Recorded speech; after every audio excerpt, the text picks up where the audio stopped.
Bismillahirrahmanirrahim. Assalamualaikum warahmatullahi wabarakatuh. Waalaikumsalam warahmatullahi wabarakatuh. Alhamdulillahilladzi binikmatihi tatimmus sholihat. Asyhadu an la ilaha illallah wa asyhadu anna Muhammadar Rasulullah. Allahumma sholli ala sayyidina Muhammad wa ala alihi wa sahbihi ajmain.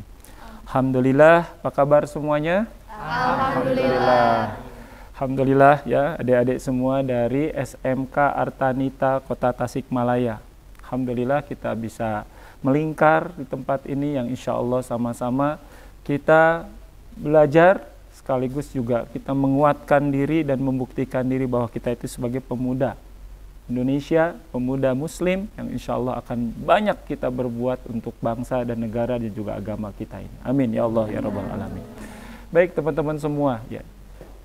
Abu saat ini ingin sharing lah ya dengan teman-teman semua ya bagaimana ya dunia sekolah sekarang ya. Setiap hari sekolah ada liburnya nggak? Ada. Libur ngapain? Libur main-main ya, Masya Allah ya, main. Nah ketika kita sekolah ya tentunya ada harapan besar ketika kita sekolah itu. Cari apa sih kita sekolah? Benar nggak? Benar cari ilmu? Ya, kalau benar cari ilmu mau ujiannya open book atau close book? Beneran close book?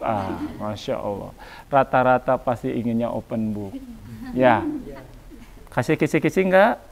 Kasih kisi-kisi ya. Kasih contoh soal asik enggak? Asik. Terus buat apa sekolah? Kalau kita ini ujiannya sudah dikasih soalnya, contoh soalnya, ya. Apalagi ketika sekolah diumumkan libur. Anak-anak hari ini belajar di rumah, asik nggak? Asik. Nah, Masya Allah ya. Inilah fenomena yang terjadi, kita tuh benar nggak cari ilmu kita ke sekolah? Nah, pertanyaan ini harus kita jawab oleh diri kita sendiri. Benarkah kita datang ke sekolah itu cari ilmu? Ya, ilmu apa yang kita dapatkan? Terkadang kita sudah lulus sekolah SMA, ya, rapot dapat, ijazah dapat, tapi ketika ditanya pelajaran aja, pelajaran semester kemarin yang sebelumnya, banyak yang nggak tahu, ya. Terus di mana kita mendapatkan ilmunya seperti itu? Ya. Padahal, ya teman-teman semua nanti, kalian mungkin kalau dipanjangkan umurnya, kemudian nanti masuk dunia kerja atau kuliah, bahkan mungkin berumah tangga sekalipun, itu yang dibutuhkan adalah ilmu. Ilmu yang nyata yang kita miliki, yang kita bisa amalkan di dalam kehidupan kita. Nggak bisa ngandelin ijazah. Ya, buat apa ijazahnya misalkan IPK-nya bagus gitu ya. Kemudian 9 semua di ijazahnya, tapi ketika kita ditanya tentang materi-materi tersebut kita nggak tahu. Bahkan tidak tahu bagaimana kita menerapkannya di dalam kehidupan sehari-hari. Padahal hidup ini tidak bisa mengandalkan ijazah. Tapi kita membutuhkan skill yang nyata di dalam kehidupan kita. Maka oleh sebab itu, ya, benarkah kita ini sekolah itu cari ilmu? Ya, kalau cari ilmu, nggak akan mungkin ada yang nyontek ketika ujian. Begitu banyak yang masih nyontek ketika ujian. Ya, kenapa? Ya, karena memang mungkin nggak tahu ilmunya. Berarti sekolah setiap hari datang ke sekolah itu apakah benar kita ini cari ilmu? Nah ini harus dijawab oleh diri kita sendiri. Karena kehidupan nyata kalian nanti setelah selesai, setelah lulus kuliah, itu bukan ijazah ya, yang dibutuhkan, tapi kemampuan. 3 hal yang harus diperhatikan. Ada soft skill, hard skill, dan hard skill. Ya, dan mungkin ini tidak ada pelajarannya di sekolah. Ini tidak bisa didapatkan kita di bangku sekolah ketika guru mengajarkan bidang studi. Bidang studi yang diajarkan itu hasil riset hanya 20% aja kepake, bahkan tidak sama sekali. Ya. Tetapi yang harus kita pelajari adalah soft skill-nya. Soft skill itu apa? Berkaitan dengan kemampuan berbicara, interpersonal, intrapersonal, kepemimpinan, disiplin, kejujuran, adaptasi, daya analitik. Ini adalah kemampuan soft skill, manajerial, ya, tadi leadership, kepemimpinan. Ini yang dibutuhkan di dunia kerja nanti itu adalah ini. Ya, dan ini terkadang tidak ada pelajarannya. Tapi bisa jadi kita bisa mengambil pelajaran dari Bapak Ibu guru yang sedang mengajar bukan dari materinya, tapi dari cara jalannya, cara menegur sapa kita, ya, bagaimana guru itu memberikan materinya dengan cara komunikasi seperti apa. Itu yang bisa dipelajari, bukan pelajarannya. Tapi apa yang cara para guru menyampaikan, itu yang bisa kita pelajari. Oh, Pak Guru ini enak ya kalau didengarnya, mungkin cara komunikasinya yang bagus, mungkin pelajarannya bisa kita baca sendiri. Itu yang sebenarnya harus kita dapatkan. Dan juga ditambah dengan kita aktif di organisasi, aktifnya juga benar-benar aktif ya. Di pramuka misalkan, sing aktif di pramukanya, hanya sekedar ikut-ikutan saja. Harus dikuasai ilmu kepramukaannya. Kalaupun di paskibra, ikut di paskibranya itu benar-benar aktif. Karena di paskibra itu latihan disiplin dengan PBB itu. Kalau misalkan apalagi ada olahraga gitu, sing aktif. Olahraga itu bukan hanya sekedar olahraga, juara itu pernah, ya, kan ngesang we wungkul gitu ya. Tapi kita nggak ada, nah, harus sampai yang aktif. Ya. Paling bagus itu sebenarnya, ya paling bagus ekstrakurikuler itu yang melatih kepemimpinan. Ya, itu ada di organisasi, di Rohis, itu ada latihan kepemimpinan di situ, manajerial, mengatur, surat menyurat, bikin proposal dan segala macamnya. Ini yang akan kepake, teman-teman. Kemudian hard skill, kalau hard skill SMK pasti dikasih. Itu kemampuan fisik kita, mengerjakan sesuai jurusan masing-masing. Kalau perkantoran, mau nggak mau harus sudah bisa ngetik. Ya, ngetiknya berapa jari? Awas dengan 11 jari. 10 jari ini harus sudah bisa mahir, itu hard skill. Kita bisa mengoperasikan Microsoft, ya, Office, semuanya. Harus sudah mampu. Jangan sampai kita jurusan perkantoran, jurusan komputer, tapi tidak bisa itu. Ini ada. Ya, sarjana, lulusan SMK, tapi nggak bisa itu. Hard skill harus kita miliki. Ya, kalau kita nggak punya hard skill, kita repot gitu. Ya, dunia kerja ini kita akan kalah bersaing. Bahkan teknologi terbaru itu harus sudah kita kuasai, bukan hanya apa yang diajarkan oleh guru. Ya, tetapi kita harus membuka wawasan sendiri bahwa dunia ini sekarang komputer digital ini sudah seperti apa. Mungkin guru menyampaikannya sesuai dengan kurikulum, tapi wawasan kita harus lebih jauh kemampuan hard skill kita. Sebab akan ketinggalan kalau kita tidak membuka wawasan. Maka belajar itu bukan hanya ketika di sekolah. Ya, bisa kita belajar di internet, kita belajar di buku-buku dan segala macamnya. Ini dua hal, teman-teman, yang bisa dipakai di dalam kehidupan sehari-hari, yaitu soft skill dan hard skill. Khususnya soft skill. Yang saat ini banyak sekali yang tidak memperhatikan soft skill-nya. Ya, lulus SMA jika lulus SD, gayanya, ya, confidence-nya, ya, apalagi kompetensinya juga. Ya. Suruh, kan kita mah coba ya kalau ditanya rukun Islam ada berapa? Ada 5. Cung, nggak ada yang ngacung. Ya kenapa coba? Kau banyakan itu sekelas itu ya. Rukun Islam ada berapa? Ada 5 kan gitu. Ya, acungkan tangan dong. Tadi suara saha atunya. Masya Allah. Kenapa? Nggak ada keberanian, ya, confidence-nya itu tidak ada. Padahal yang dibutuhkan sekarang itu adalah confidence-nya. Sekolah, aktif di organisasi itu untuk pelatihan confidence.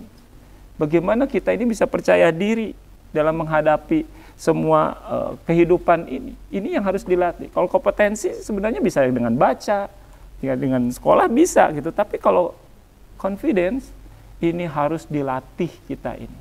Sebab itu, ayo tingkatkan terus soft skill dan hard skill kita. Baik, kita jeda terlebih dahulu, kita lanjutkan setelah ini.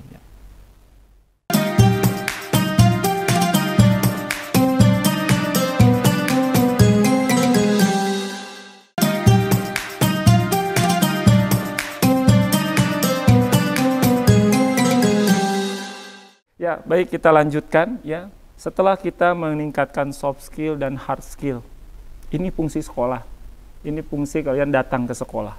Ya, harus kita dapatkan hard skill dan soft skill-nya. Ya, kemampuan di dalam diri kita dan kemampuan kita melakukan sesuatu. Ya.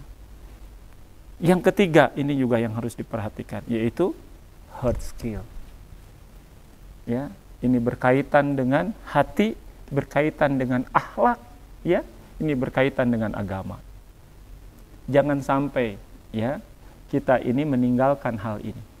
Ya, kita sibuk ilmu dunia saja, ya.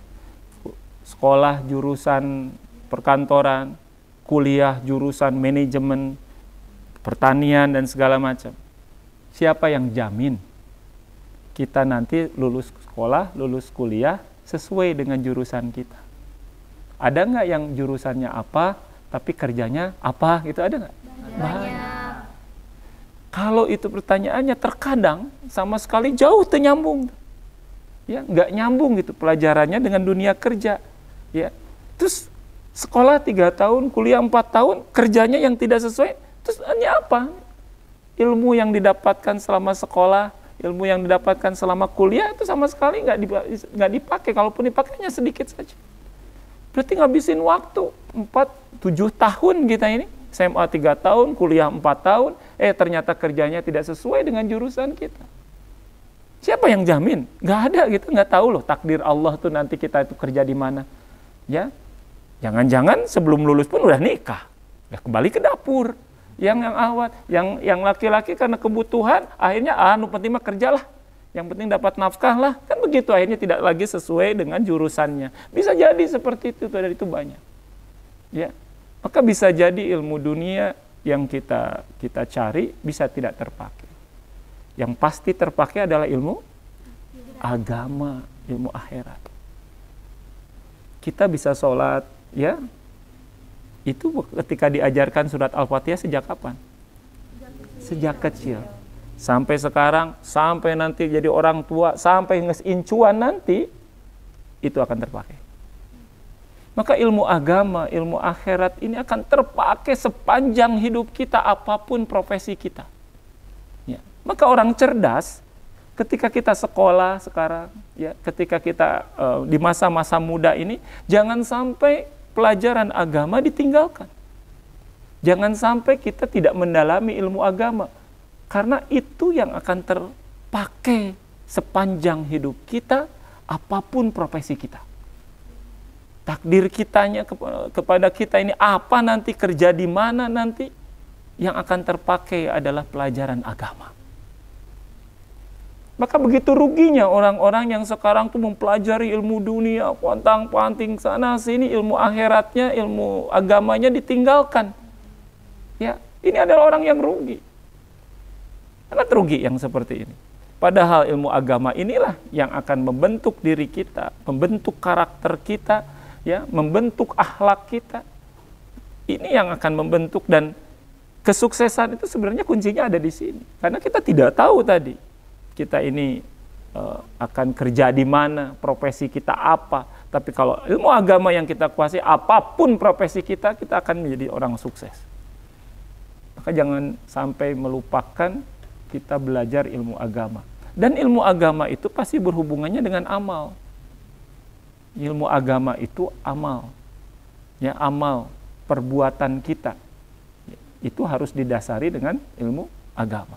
Buat apa kita cerdas, buat apa kita pintar, segala tahu, dan kita bisa mengerjakan apapun, tapi kita tidak memiliki akhlak yang baik. Ya, buat apa kita pun bisa segala sesuatu, tapi bekal akhiratnya tidak pernah dilakukan. Padahal cepat atau lambat kita akan meninggal. Ya, meninggal.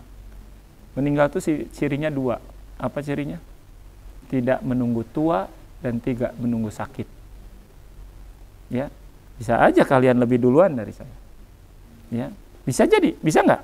Bisa. Kita ini punya potensi yang sama loh. Ya, siapa paling muda di sini bisa lebih duluan daripada yang paling tua. Ya, sama sekali kita ini punya potensi yang sama, siapa yang duluan di antara kita. Tidak harus menunggu tua, tidak harus menunggu sakit. Ada nggak yang meninggal lagi sehat? Ada. Lagi futsal tiba-tiba, padahal ngagolkeun wae tah. Ngagolkeun wae, udah tiba-tiba kelepak we, maot teh. Bisa jadi. Atau tidak lagi futsal, wah hebat dia main futsal, pas pulang tabrakan jeder, maot. Bisa jadi. Ya. Dan kita tidak tahu kapan. Ada yang tahu kapan meninggal? Tidak. Kalau tahu gimana kira-kira? Persiapan. Hah? Persiapan. Kalau tahu persiapan. Masya Allah. Ini kata ulama Ibnu Qayyim Az-Zauziyah. Andaikan manusia itu tahu kapan meninggal, apa yang terjadi? Pasti berbuat dosa dan maksiat terus-menerus. Jadi bukan persiapan. Malahan dia terus berbuat dosa dan berbuat maksiat. Sekarang aja tidak tahu banyak bermaksiat dan berbuat dosa, apalagi tahu. Namun mana emang maksiat wae, ya berbuat dosa. Oh, lilah keneh berapa 10 tahun dari tenang wae. Pasti begitu. Akan dosa maksiat terus menerus. Masih berbuat dosa dan maksiat terus. Sebulan deui tenang lah ya 30 hari. Kayak geus 5 poe deui saya rek tobat. Geus 5 hari lagi saya mau sedekah, mau ibadah terus. Nanti udah seminggu lagi saya mau umroh biar mautnya di Mekah di sana. Ya, pandemi ditutup tuh bisa umroh, kan repot nih gitu. Jadi gitu ya. Jadi kalau tahu malahan kapan meninggal, ya, maka orang-orang itu akan terus berbuat dosa dan maksiat. Nanti tinggal 3 hari lagi, nanti sehari lagi lah, pokoknya sehari saya mau ibadah terus. Pas sehari lagi, masih 12 jam, nanti tinggal sejam deh saya rek ibadah. Terus begitu. Ya, jangan dianggap kalau tahu akan lebih siap-siap, tidak. Dan setan juga menggodanya lebih mudah. Ulah diganggu sih itu mah, ya lilakeneh kanu maot tah si eta we tah nu ganggu mah gitu. Nu ka masjid, nu tereh mautnya, begitu nanti. Jadi Allah itu adil dengan dirahasiakan kapan kita meninggal agar kita terus waspada. Hati-hati itu. Ya, waspada, jangan sampai kita ini berbuat dosa dan berbuat maksiat. Kita tahu aturan-aturan agama, tapi masih banyak yang dilanggarnya aturan agama itu. Bisa jadi saat itu meninggal. Mana apa jadinya? Ya, itu yang disebut dengan su'ul khatimah. Ya, maka hati-hati. Jangan sampai kita ini berbuat dosa dan maksiat. Anak-anak muda nih, ya, luar biasa. Ujiannya begitu berat. Untuk kita jadi soleh itu berat. Maka anak muda yang soleh, yang hatinya begitu baik dan bisa ilmu agamanya cukup baik, itu akan mendapatkan penghargaan yang begitu hebat nanti di padang mahsyar. Apa? Akan mendapatkan naungan di arsy-Nya Allah. Yaitu pemuda yang di masa mudanya dia terhindar dari kemaksiatan dan dosa. Padahal dia bisa. Ya, padahal di depan matanya dia bisa untuk melakukan berbuat dosa. Teman-temannya, lingkungannya juga banyak yang berbuat dosa, tapi dia menghindar. Tidak ikut serta di sana. Dan yang kedua adalah pemuda yang aktif di masjid, aktif di dakwah. Dia terus membina dirinya, belajar tentang ilmu agama, terus membantu kajian, membantu dakwah begitu. Ini adalah pemuda-pemuda yang akan mendapatkan naungan dari arsy-Nya Allah nanti. Maka oleh sebab itu perhatikan, jangan merasa masih muda, karena kita punya potensi yang sama. Oleh sebab itu, tingkatkan pelajaran ilmu agama kita, pahami dan amalkan. Karena sesungguhnya ilmu agama itu harus diamalkan. Maka pelajari dengan baik, jangan sampai kita ini melakukan aktivitas-aktivitas yang melanggar aturan-aturan agama. Karena bisa jadi saat itu ternyata ajal sudah sangat dekat. Ingat ya, kita ini sedang mendekatkan ke ajal. Hari-hari yang adik-adik lalui ini ulang tahun nih. Ya, ajal itu sudah ditetapkan oleh Allah. Nggak bisa dirubah, tidak bisa dimundurkan, tidak bisa dimajukan. Sudah ditetapkan. Ini masing-masing tahun sabaraha, bulan apa, tanggal berapa, menit berapa, detik berapa, sudah ada catatannya. Tidak bisa dirubah. Tidak bisa dirubah. Ya. Hari demi hari itu gitu. Sehari. Ulang tahun ya, ulang tahun. Sedang mendekatkan ke ajal kita. Maka hati-hati ketika ulang tahun itu ulah hura-hura, ulah motah teuing. Malahan kalau ulang tahun teh harusnya ya Allah bertambah umurku. Ini artinya semakin aku mendekatkan kepada kematian. Aku tidak tahu berapa lama lagi aku hidup ini, bisa jadi ini adalah hari terakhir, sudah dekat dengan ajal ini. Maka ketika bertemu dengan hari lahir, harusnya banyak tobat, minta maaf dengan sesama. Bisa jadi itu adalah semakin dekat kita ini. Kalau kita memiliki akhlak yang baik atas binaan agama ini, Masya Allah. Ya, kalau istilahnya spiritual question. Ini lebih utama dan lebih menentukan. Hard skill ya, ini adalah intelektual. Kemudian kalau emotionality adalah soft skill. Oleh sebab itu, ayo 3 hal apa? Soft skill, hard skill, hard skill. Ya, ilmu dunia ya, kemudian apa? Intelektual, kemudian emosional dan juga spiritual harus kita kuasai. Inilah fungsinya sekolah. Baik, kita akan lanjutkan setelah jeda berikut ini.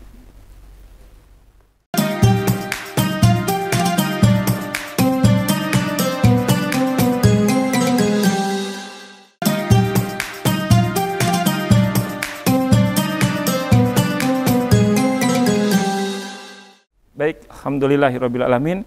Setelah tadi Abu menyampaikan kita sebagai pemuda harus memiliki soft skill, hard skill, dan hard skill. Maka ayo terus bina diri kita agar kita memiliki hal itu.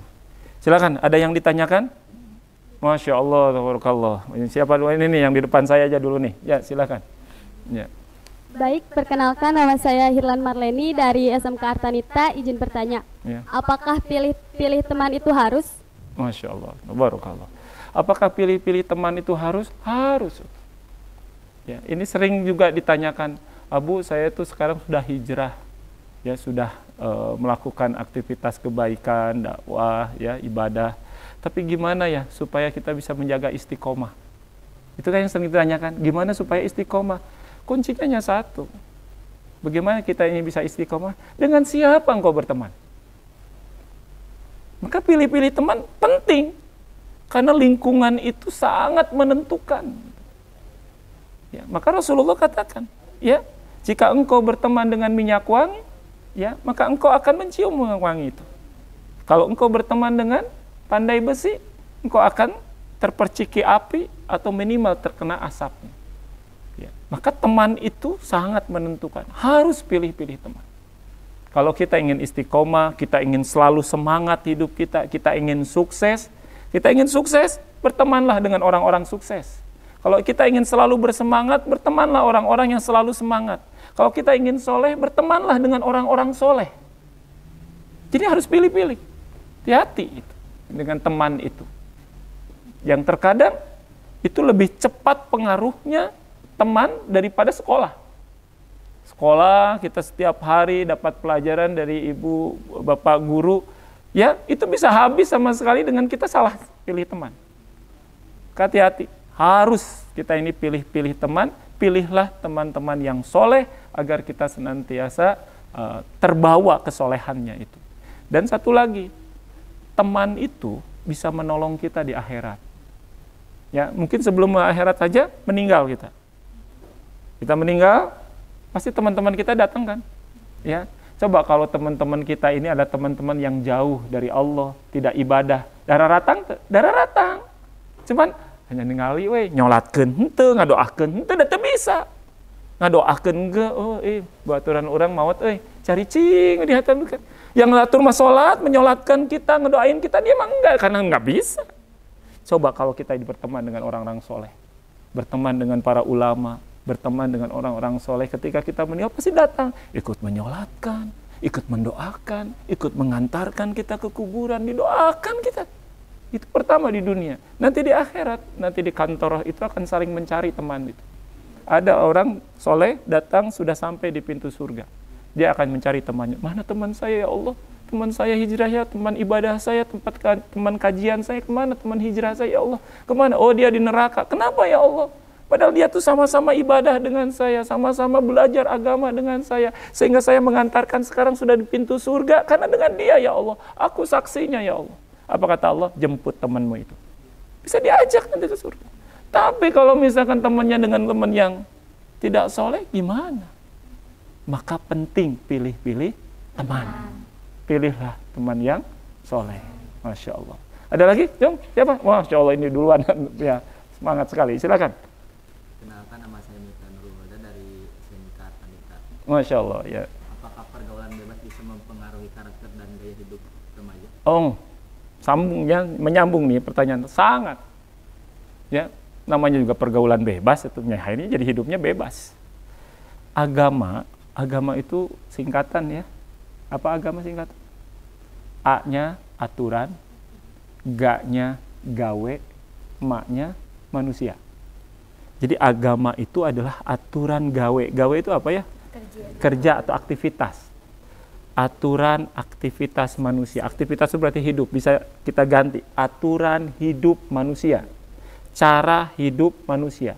Agama itu akan mengatur cara hidup manusia. Kalau ada manusia inginnya bebas, tidak ada aturan, itu tanda dia tidak punya agama. Orang yang tidak punya agama pasti hidupnya tidak punya aturan. Maka kita ini harus punya aturan. Kalau kita ini bergaul dengan orang-orang yang bebas, liberal, bebas itu berarti tidak mengikuti aturan-aturan agama, sudah pasti kita akan terpengaruh dengan itu. Yang terpengaruh 4 loh. Nanti tuh, fikroh kita, cara berpikir kita, iktikad kita, ya, niat, maksud dan tujuan hidup ini akan terpengaruh. Ketiga adalah as-su'uri, selera, rasa. Ya. Kalau kita kan pilih-pilih mau makan tuh, bukan sekedar enak, ini halal atau tidak, baik atau tidak. Kan begitu. Tapi orang yang sudah bebas, yang penting mau wareg. Akan terbawa kita ini ke mereka. Ya, dan terakhir as-suluki, akhlak kita itu pun akan terpengaruh. Maka sangat-sangat berpengaruh bagaimana kita ini bergaul. Apalagi dengan pergaulan bebas itu benar-benar sangat akan mempengaruhi diri kita.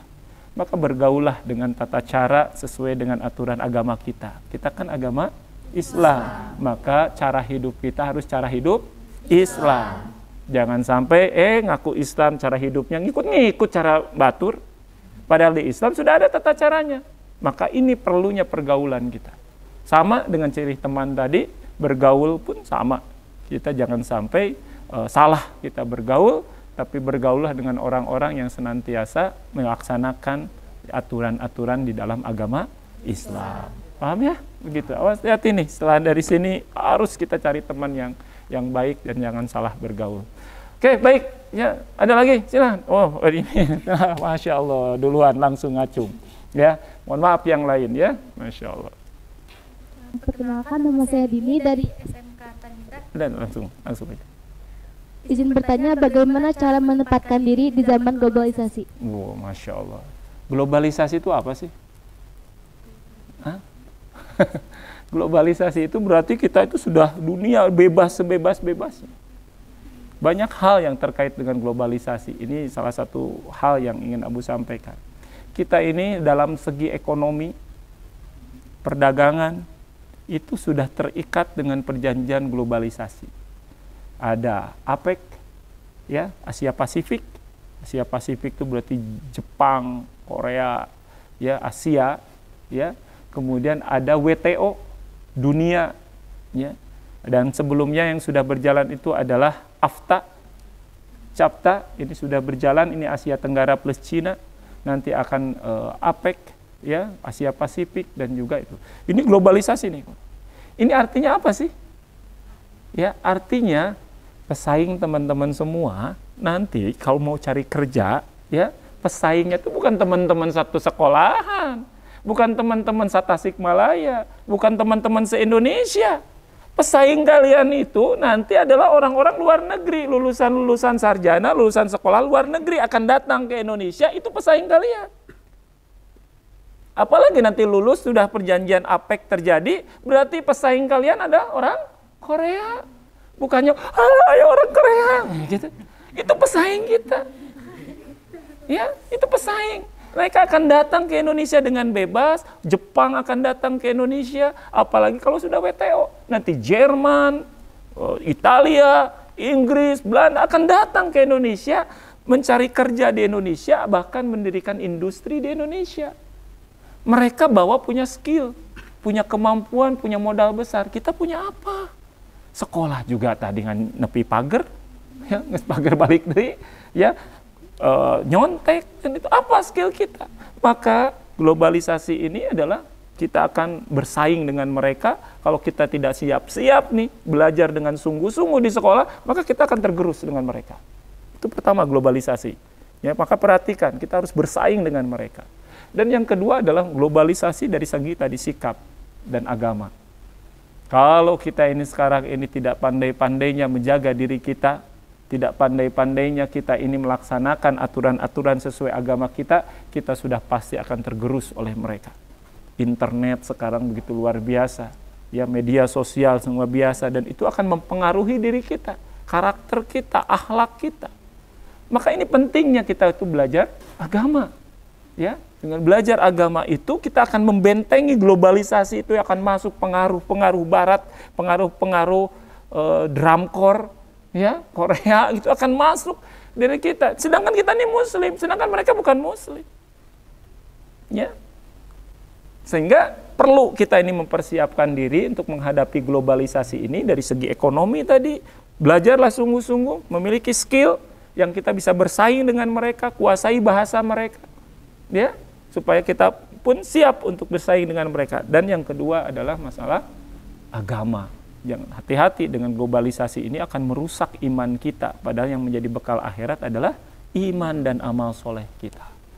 Baik, karena waktunya sudah habis, ya teman-teman semua yang tadi mengacungkan tangan, mohon maaf karena waktu kita terbatas. Kita bisa bertemu lagi di kesempatan yang lain, atau bisa nanti datang ke tempat Abu di RDA. Banyak anak-anak muda yang membina diri di sana seperti ini rutin, ya. Hal-hal yang seperti ini bisa nanti datang ke RDA di sana. Baik, sama-sama kita tutup dengan berdoa kepada Allah Subhanahu wa taala. Allahumma shalli wa sallim ala sayyidina Muhammad wa ala alihi wa sahbihi ajmain. Rabbana taqabbal minna innaka antas samiul alim wa tub alaina innaka antat tawwabur rahim. Allahumma aslih li dinil ladzi huwa ismatu amri wa aslih li dunyaya allati fiha ma'asi wa aslih li akhiratil lati fiha ma'adi waj'alil hayata ziyadatan li fi kulli khair waj'alil mauta rahatan li min kulli syarr. Rabbana atina fid dunya hasanah wa fil akhirati hasanah wa qina adzabannar wa qinal jannata ma'al abrar. Ya Aziz, ya Ghaffar, ya Rabbal alamin. Subhana rabbika rabbil izzati amma yasifun wa salamun alal mursalin walhamdulillahi rabbil alamin. Alhamdulillahi rabbil alamin.